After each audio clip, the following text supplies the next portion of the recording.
Hello, friends. My name is Lisa Bruder, and today we're going to talk briefly about person-centered planning. Genesee Health System has a policy describing what is expected of us in person-centered planning. That policy is 06206-95. In this policy, it states that we are responsible for implementing person-centered planning and, if necessary, following through with any dispute, resolution, or appeal mechanisms. Person-centered planning is a highly individualized process designed to respond to the expressed needs of an individual and in consideration of their desires. One reason we have person-centered planning is because the Michigan Mental Health Code establishes the right for all individuals to have their individual plan of service developed through person-centered planning, regardless of their age, disability, or residential setting.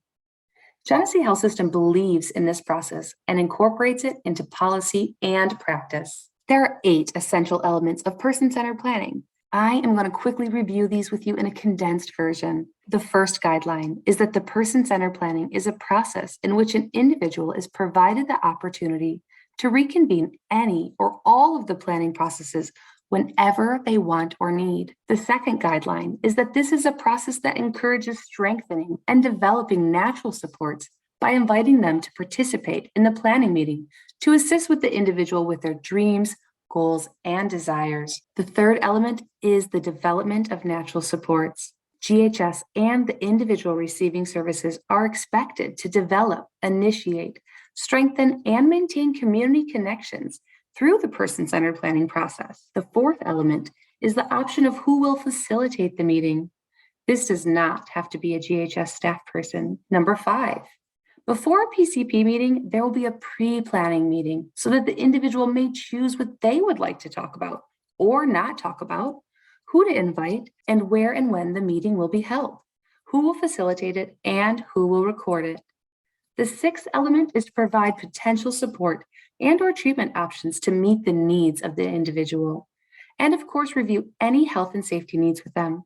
Number 7 is an ongoing opportunity to express their needs. And finally, number 8 is that the individuals are provided with opportunities to provide feedback on the person-centered process. Each individual is provided with a copy of their person-centered plan within 15 days of their meeting. Individuals with court-appointed legal guardians shall participate in the person-centered planning and make decisions that are not delegated to the guardian in the guardianship letters of authority. Service delivery will concentrate on the child as a member of a family, with the want and needs of the child and family integral to the plan developed. Parents and family members of minors shall participate in this process unless the minor is 14 years of age or older and has requested services without the knowledge or consent of parents, guardian, or person in loco parentis within the restrictions stated in the Mental Health Code. Number 2, the minor is emancipated, or if the conclusion of the parent significant family members would constitute a substantial risk of physical or emotional harm to the recipient or disruption of the planning process as stated in the Mental Health Code. Justification of exclusion of parents shall be documented in the clinical record. Person-centered planning processes begin when an individual makes a request to the responsible mental health agency. The first step is to find out from the individual the reason for the request for assistance. During this process, individual or family needs are identified rather than requests for specific types of services. Since person or family-centered planning is an individualized process, how the responsible mental health agency proceeds will depend upon the individual's requests.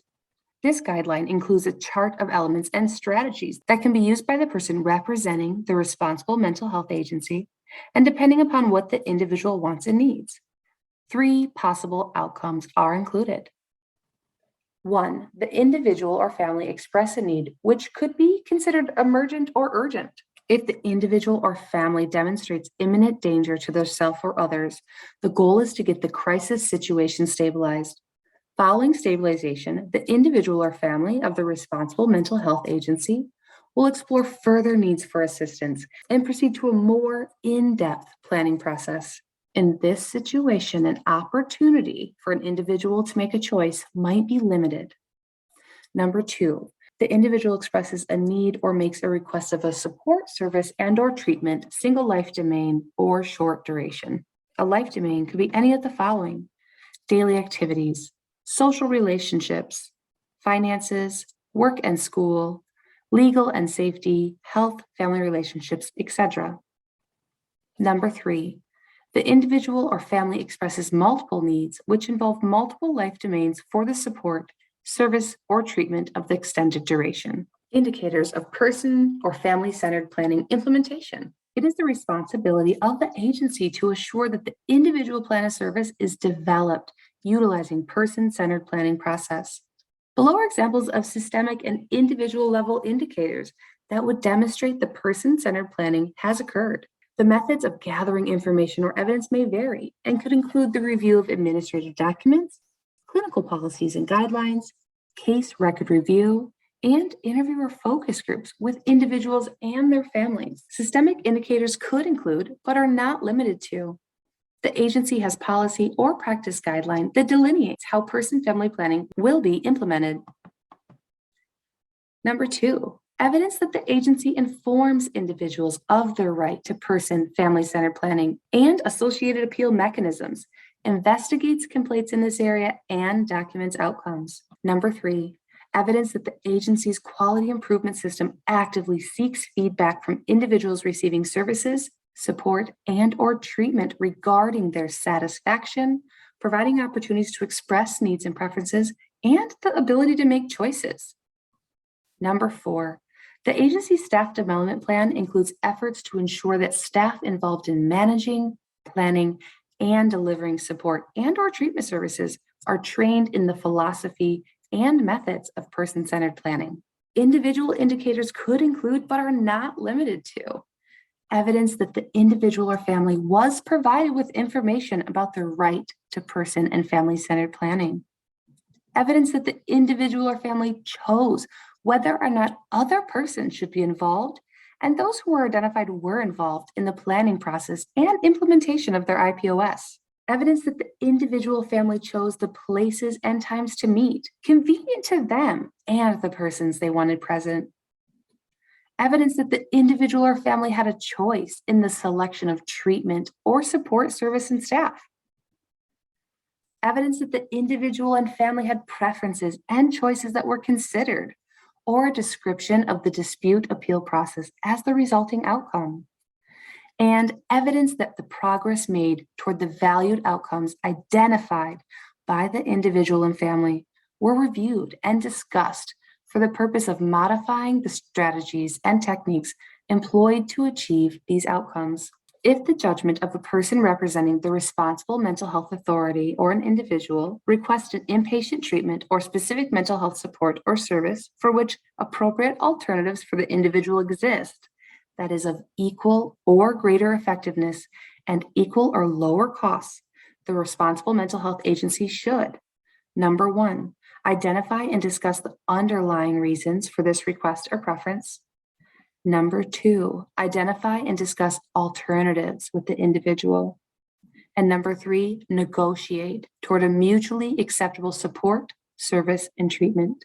In the event that a mutually acceptable alternative cannot be reached, the person representing the responsible mental health authority should: number 1, document the individual's preference, the support, service, and/or treatment the responsible mental health authority is offering, and the reason for not accepting the preference. Number 2, inform the individual or his or her right to appeal the decision as permitted by the grievance and appeal. Inform the individual of his or her right to request a second opinion as referenced by the Mental Health Code if requesting inpatient treatment. Inform the individual or his or her right to contact the Recipient Rights Office for consultation, mediation, or intervention in response to the request for a specific mental health support or service. Inform the individual of a fair hearing if Medicaid recipient. If the judgment of the responsible mental health authority of an individual's family choice or preference for inclusion or exclusion of a planning participant, meeting location, or specific provider poses a health and safety issue or exceeds reasonable expectations of resource consumption, the reasonable mental health authority should discuss and identify the individual's family underlying reason for that specific choice or preference and negotiate towards a mutually acceptable alternative that meets the intended outcome. If an individual or family is not satisfied with their IPOS, they may make a request for review to the designated individual in charge of implementing the plan. They shall be completed within 30 days and carried out in a manner approved by the appropriate governing body. In addition, the individual family has access to the appeal process as defined grievance and appeal technical requirements of the MDCH CMHSP Managed Specialty Supports and Services contract. If the individual and family believes that the opportunity for person-centered planning is not provided as specified in the manner discussed, it is the responsibility of the responsible mental health authority to inform them of their right to consult with the Office of Recipient Rights. Where there is a disagreement between an individual and a legal guardian or responsible parent, the responsible mental health authority should attempt to mediate between the two parties in order to provide an outcome which is acceptable to both parties. You have now completed the Person-Centered Planning module for Annual Compliance Training 2022. Please complete the quiz for this portion of the training. If you have any questions, please feel free to reach out to the training team at training@genhs.org. Have a great day.